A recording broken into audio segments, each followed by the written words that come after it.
I suppose most of you have seen a crystal at one time or another, probably in a natural history museum or in a chemical bottle.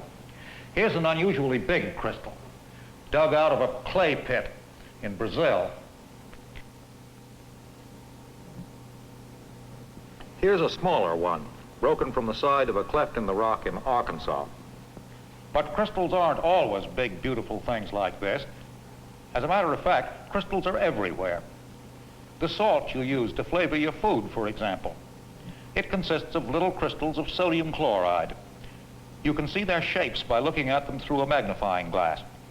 Little cubical crystals of sodium chloride. Snow. Here are some enlarged pictures of single snowflakes. Each is a single crystal of water. Here's a crystal I like especially well, probably because I made it myself. It's a crystal of alum. As a matter of fact, you can make a crystal just like it. I put some directions in the film notes in case you want to do it yourself. You buy the alum you need at a drugstore and grow the crystal in a mason jar. If you do this, I'm sure you'll be very much impressed by one thing. The crystal keeps growing, maybe for a week. It keeps getting bigger, but all the time, it has plain faces, meeting in sharp edges.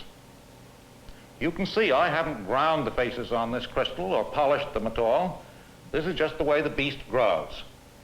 It almost seems as if you were getting something out of nothing, something with a shape all its own, which it decides all by itself throughout its career. In order to grow a single perfect crystal as big as this, you have to take pains and let everything happen slowly. But you can see what's actually happening by letting things happen a little bit faster and looking at the business under the microscope.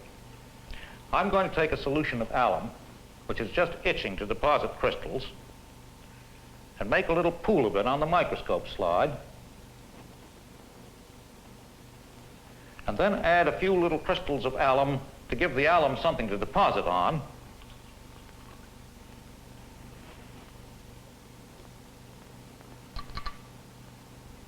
And then get myself in focus and let her rip. There they are. You can actually see them grow if I turn now to a higher magnification. The little crystals keep pretty much the same shape as they grow, just getting bigger. Naturally, they all sit down on the microscope slide on one of their biggest faces. So you see the shape of the crystal depends mostly on what the crystal is made of, and not on its size, so long as it's free to grow in all directions. Now, crystals don't only grow out of solutions. They grow out of gases. Snowflakes, water crystals grow that way.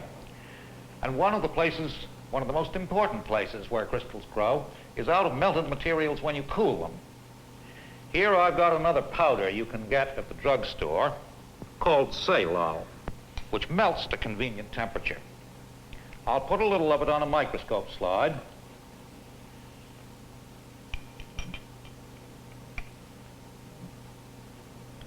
Then I'll carry it over here to the hot plate and melt it.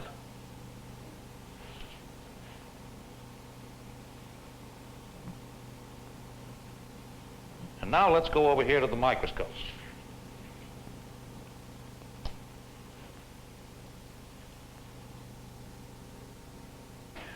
There's one growing, turning very slowly in the liquid as it grows because it hasn't quite sat down on the slide yet.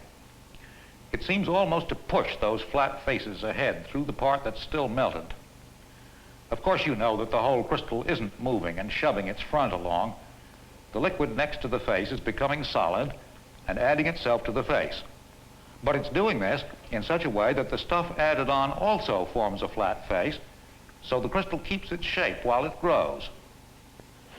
Now, I'll melt this back carefully on the hot plate so as to leave just a little rounded blob of crystal. That rounded blob will be a single crystal, but it won't have flat faces. And I want you to see what happens when this cools down again under the microscope.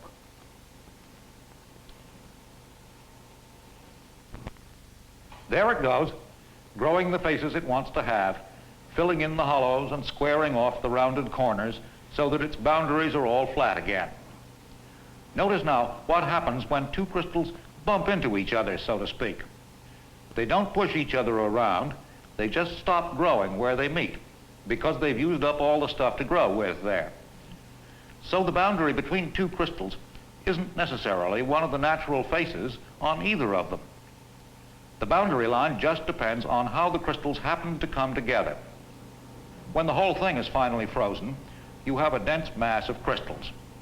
Maybe no single one of them shows any of its natural faces, but the whole mass is made up of crystals just the same. Almost all rocks are made up this way. Granite's a good example. Here's a hunk of it. Let's take a close look at it. You can see grains of the different colored minerals which make up granite.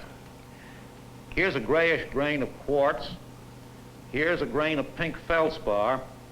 And the little black flecks are grains of a kind of mica. And each of these grains will be a single crystal. Notice that the three things don't mix together in the solid. They crystallize out in separate grains. Before I get through, you'll begin to see why. When you came in, I was melting some bismuth in a crucible over here, and it's been cooling. And crystals ought to have formed on the sides of the crucible so that when I pour off the part of the bismuth that's still melted, you can see them.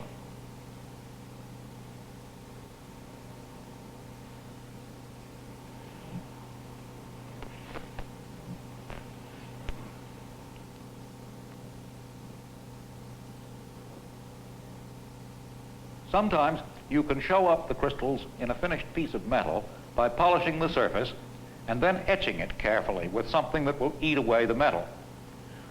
Here's a cast brass door handle, which the manufacturer polished, and then over the years, the sweat on people's hands etched it, and now you can see the boundaries between some of the crystals which make up that door handle. In most pieces of metal, the crystals are much smaller than these crystals because they've been broken up when the metal was drawn or rolled or hammered into shape. But the metal is crystalline just the same. Well, so almost all solid things are made of crystals.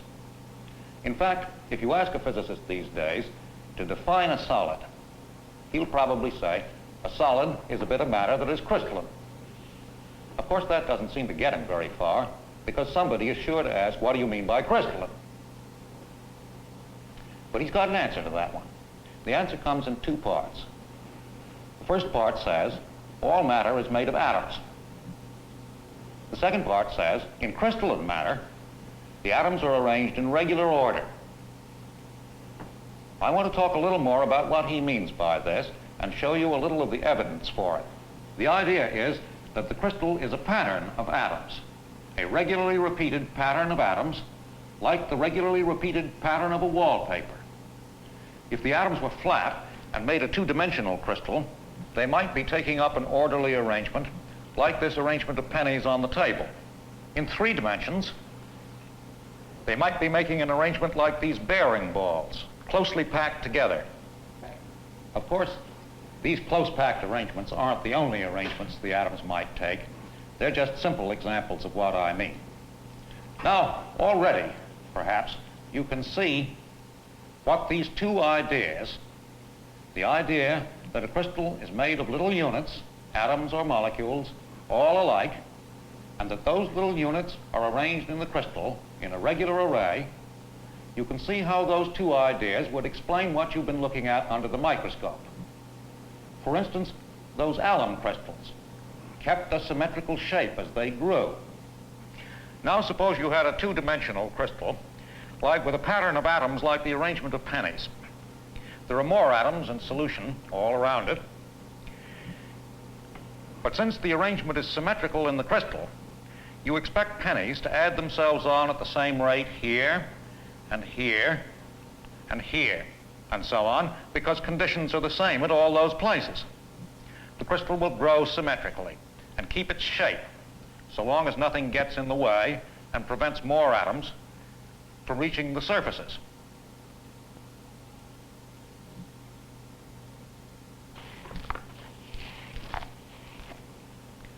Let me show you another kind of evidence for these two ideas.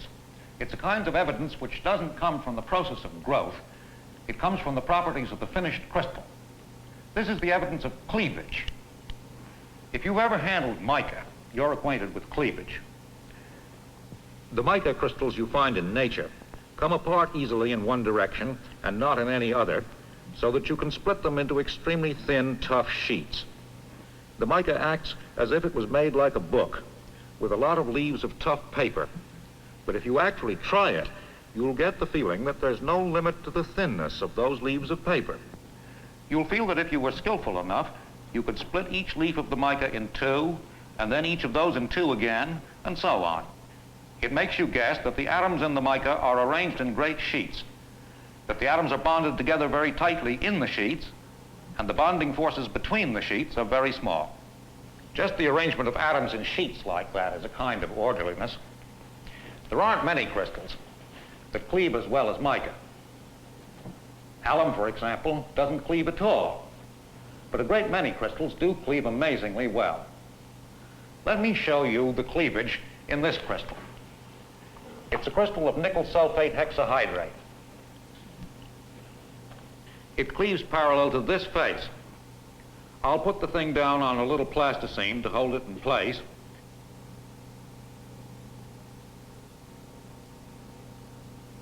I'll take a single-edged razor blade and direct the blade parallel to the face and give the back of the blade a smart tap. She comes apart. And now look at that, as flat as you please. You may say, oh, you picked a special place in the crystal. But look, I can cleave it again, parallel to that same face, and get a thin plate out of the thing.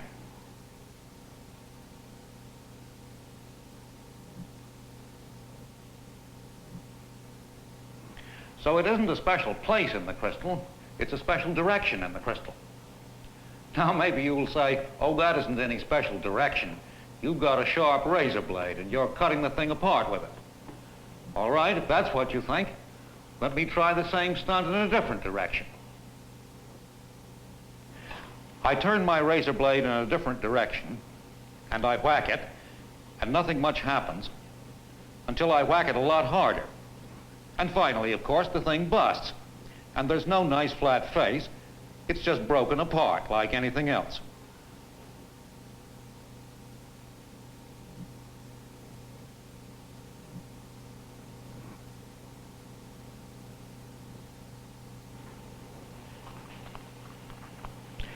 Now let me show you the cleavage in another crystal, a crystal of sodium nitrate. Here's a crystal that cleaves in three directions, not just one. I can cleave it here, like this, and I can cleave it here, like this,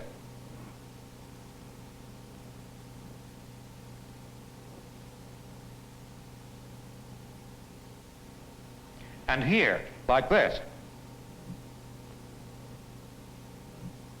By the way, you can grow both these crystals, nickel sulfate and sodium nitrate, by recipes given in the film notes in case you want to play around with the stuff yourself.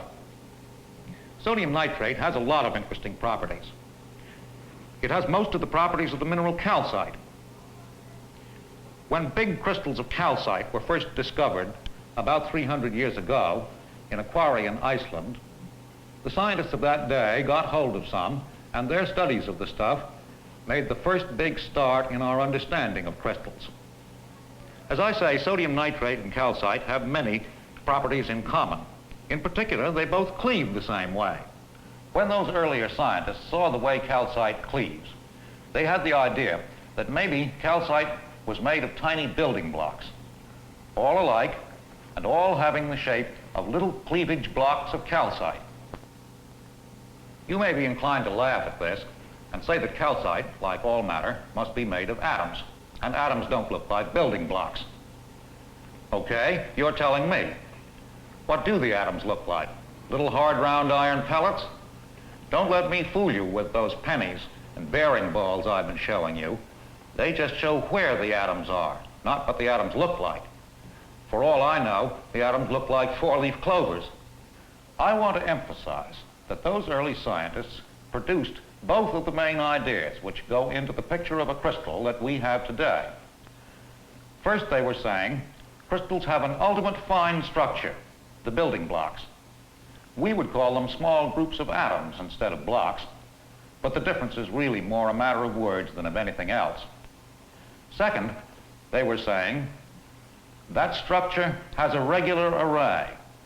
The blocks are stacked up in a regular order, and they keep stacking up in regular arrangement as the crystal grows. It turns out that you can think of any crystal, not only crystals which show cleavage, but any crystal, as made of little blocks stacked up in regular array without overlapping on top of one another and side by side, if you choose the right shape of block. In the case of alum, the right shape of block is a cube. And you can think of the alum crystal as made of little cubes, all stacked up on top of one another without overlapping this way. Notice that I've made the main faces on the model of the alum crystal by stepping back the cubes as I piled them up. At first, you might think that would mean that the face would be pretty rough. But you got to remember that these little cubes are really only a few atoms wide. Their sides are only about 1/10,000,000th of a centimeter long, and you wouldn't feel that roughness or even see it under the microscope. One of the things that gave early support to the building block idea was the fact that all crystals of the same stuff have the same angles between corresponding faces. The crystals might be very different in size. They might have grown at different rates on different faces so that they have different overall shapes, like these two alum crystals.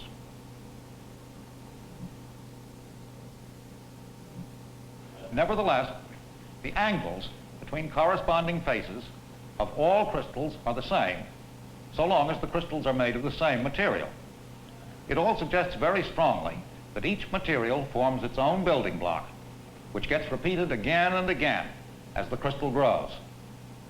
Most crystals can't be made out of cubic building blocks, as alum can. Their building blocks don't have the same length in the different directions. For example, here is the arrangement of atoms in the cubic building block for iron. It's fairly simple. Now look at this model of the building block for garnet. It represents an elaborate grouping of 160 atoms. But this study isn't easy. Don't get the idea you can turn on the X-rays and out drops the answer.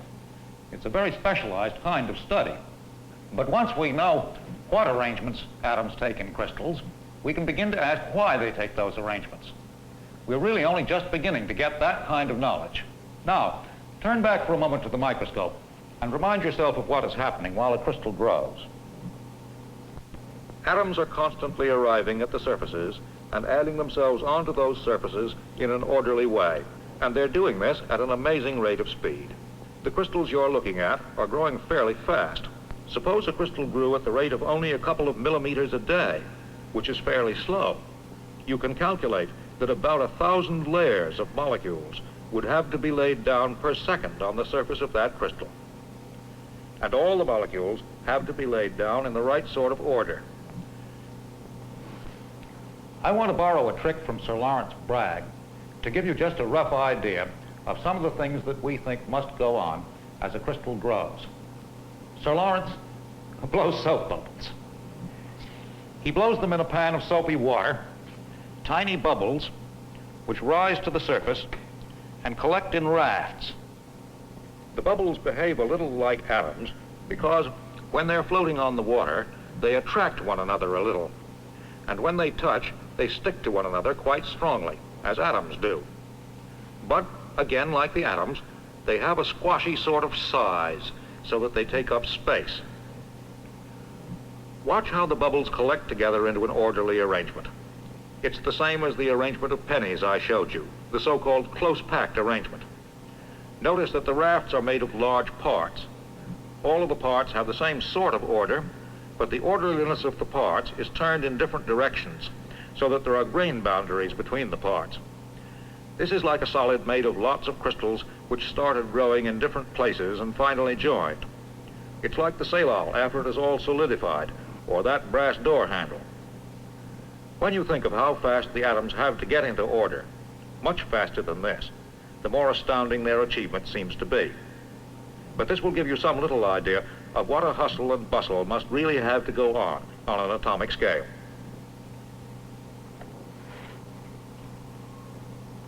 Sometimes when the molecules are very big and have an irregular shape, they're too sluggish to get themselves arranged into order. Then they congeal into a glass. A glass is very much like a liquid, but it's like a liquid in which the molecules are no longer able to move past each other. It has patches of order in the midst of disorder. The disorder is frozen in place, so to speak, and can't get itself rearranged into order. Liquids and glasses are pretty disorderly arrangements of molecules, and gases are the most disorderly arrangements of all. The only order in gases is the arrangement of atoms grouped in each molecule of the gas. Later in this course, you'll learn more about gases. But already, you can see why gases are so very much alike in a great many ways, whereas there are so many different kinds of solids. The only way gases can differ is in the kinds of molecules they are made of. But solids can differ also in the kind of orderliness which those molecules take up in the crystals which comprise the solid. I can show you this selectiveness actually happening in some of the materials you've already looked at. I'll melt some salal on the hot plate over here. There. And bring it over to the microscope and let it cool down so that it wants to crystallize. Then I'll seed the salal with a tiny crystal of alum.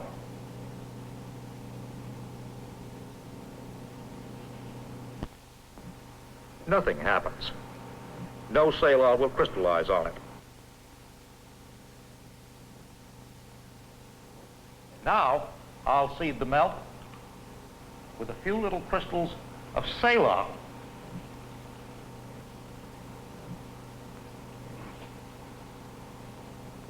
And you can see the salal crystals grow, leaving the alum crystal unaffected.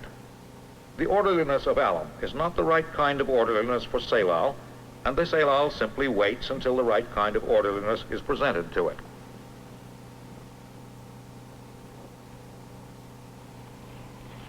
And I think now you can see what I promised you would see about granite. Why it is that the three different ingredients, quartz, feldspar, and mica, form three separate kinds of crystals in the granite and don't form just a single crystal in which the molecules of quartz, feldspar, and mica all take part together. It's because those three kinds of molecules normally form crystals with three different kinds of order. When the three kinds of molecules are all together, they can't find a kind of order which is common to all three of them. So they crystallize out separately, each in its preferred way. You know, after 20 years of growing crystals, I still find the whole business nearly miraculous. You go to the microscope to watch it, and it happens again. And you know that the atoms are at work, busily, almost unerringly, constructing something. Something regular, something orderly, constructing something which, from an atom's point of view, is simply enormous.